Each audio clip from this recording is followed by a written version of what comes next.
it's just like, whoa. And it kind of makes you cry a little bit, but it's like, whoa. It makes you really geek out, like, oh my gosh. And it makes you go, it makes you go soy jack, like,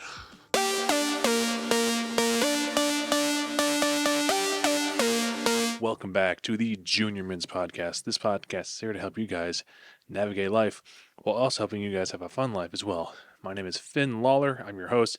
Let's jump right in. In today's episode, we're going to be talking about a show that, frankly, broke records and a show that did pretty well when it first premiered on Apple TV. So we'll be talking about Ted Lasso, starring Jason Sudeikis and then whoever plays Rebecca. So anyway, so the background story of this show, well, like it took place in those like NBC sports promos where there's some dude from Kentucky doing like some accent, and then they just kind of ran with it. So they made billions of dollars off of that single character, which is just insane.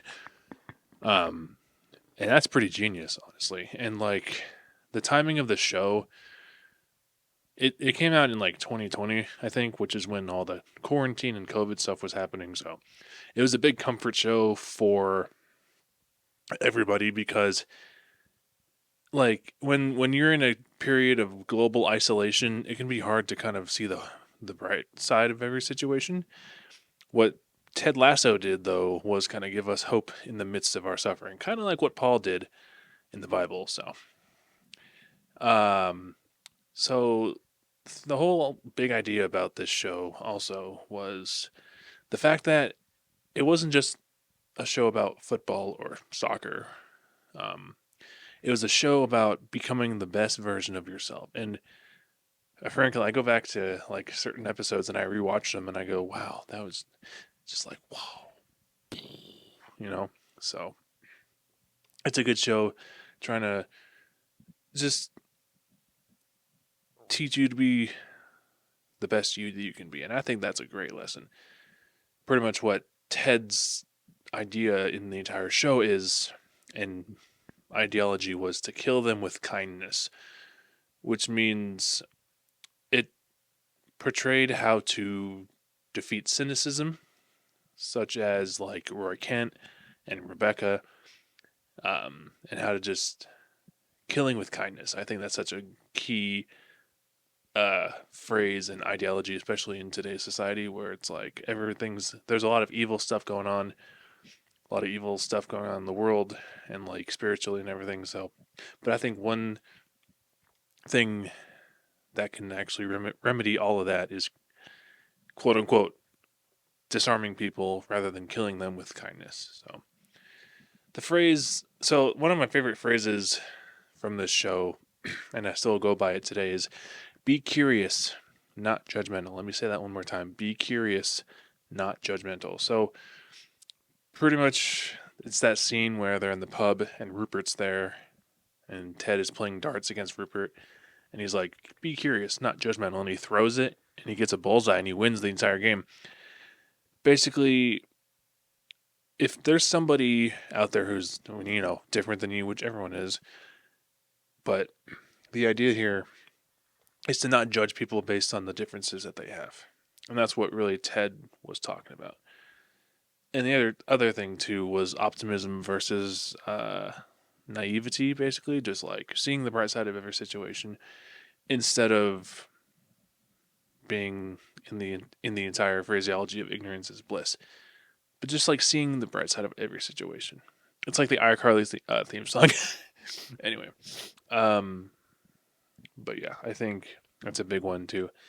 And the other thing, one key aspect of the show that I thought was interesting is how the Diamond Dogs basically they redefine masculinity, and like it shows how the male friendships of each of the Diamond Dogs grow together instead of grow apart.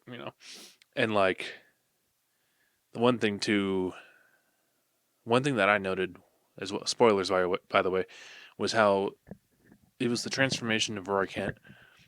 Like he went from angry to like just more humble and like more human, pretty much, instead of like being just like this angry midfielder who was the best in the league.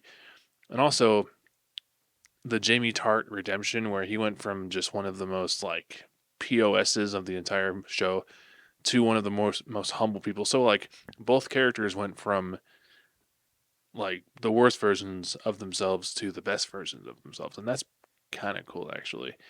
Um, and like the characters who underestimated Ted at first, like Rebecca Welton, basically how she was the evil boss in season one, and then how she became Ted's friend in like the other three seasons.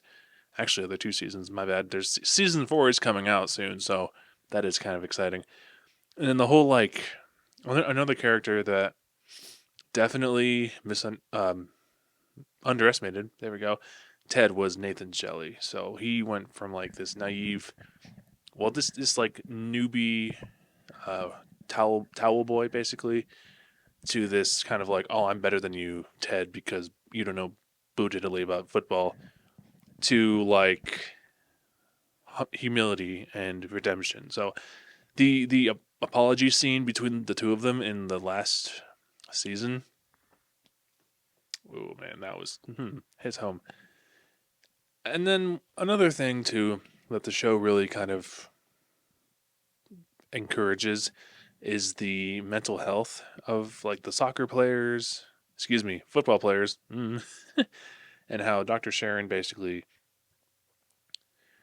normalizes therapy for the athletes and the leaders on the team. So the let's go season by season.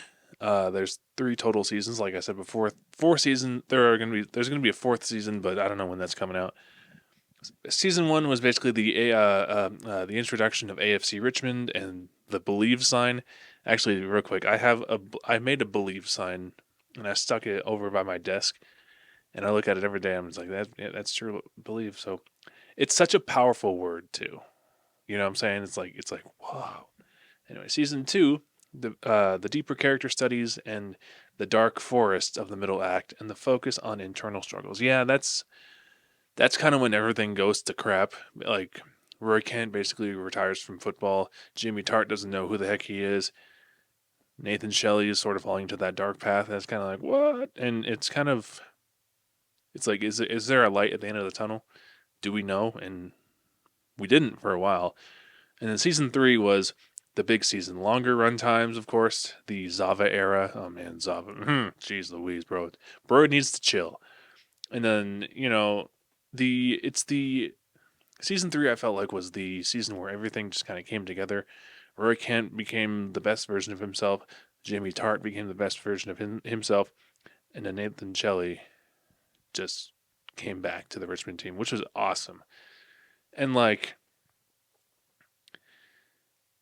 one thing about this show that I thought was really cool was like the pub culture that it showed, and I think it's accurate. I've only been to England once, but from the thing I saw, it was pretty cool. Like the fans and like the three guys were talking with May in the bar, and like those are like they represent like the heartbeat of Richmond, which is pretty cool.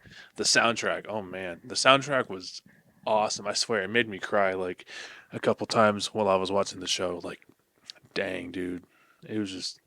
There are some scenes where I still tear up. I'm like, oh. So, and then the various visual motifs such as the believe sign, the biscuits in the box, and then the significance of the locker rooms. It it's just unbelievable. The writers of the show did a really good job, and like it's the callbacks to each episode. Oh, dude, this I know there are some shows where the callbacks are kind of not great, but in this show especially, the callbacks are awesome, and like they hit it really well. And they nailed the head. They nailed the nail on the head, or excuse me, hit the nail on the head. It's just like whoa, and it kind of makes you cry a little bit, but it's like whoa, it makes you really geek out. Like oh my gosh, and it makes you go, it makes you go soy jack. Like you know what I'm saying? So, but but yeah.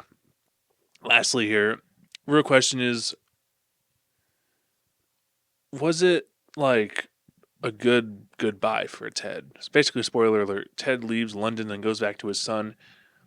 And like the final match and everything between Manchester and Richmond, I don't know. I think the goodbye was a I think it was a good way to wrap it up because it helped Ted realize that he missed his son so much, and like um it was a good sort of end to the series. But let's be real here, with season 4 coming out, this series is not ending. Come on. And like spin-offs, right? I don't think there will be I don't think there will be any spin-offs, but again, like I said, season 4 is going to come out, and like it's probably, I don't know if it's going to be any good, but I can't really call that, I'm not the director of the show, but I'm sure it'll be at least good because it's Ted Lasso, for crying out loud. Sometimes I ask people if they've seen the show, and they're like, "What's Ted Lasso?" I'm like, "What, dude? It's like the greatest show ever." So I don't know. It's a good show. I think on a scale of 1 to 10, I would rate this show a 9.2. It was pretty solid, pretty good. I go back to it sometimes just to kind of like, I don't know, just kind of rewatch clips that I enjoy and all that. I don't know. What do you guys think about Ted Lasso? I think it's a really good show, and I frankly can't wait until season 4 comes out because I want to see how they sort of like continue the story. I know there's some shows where you shouldn't continue the story, but in this case, it's okay to continue the story. So anyway, yeah, this has been the Junior Mints podcast. Thank you guys so much for watching and listening. If you enjoyed it, please drop a like, subscribe down below, and we'll see you guys in the next episode. Peace.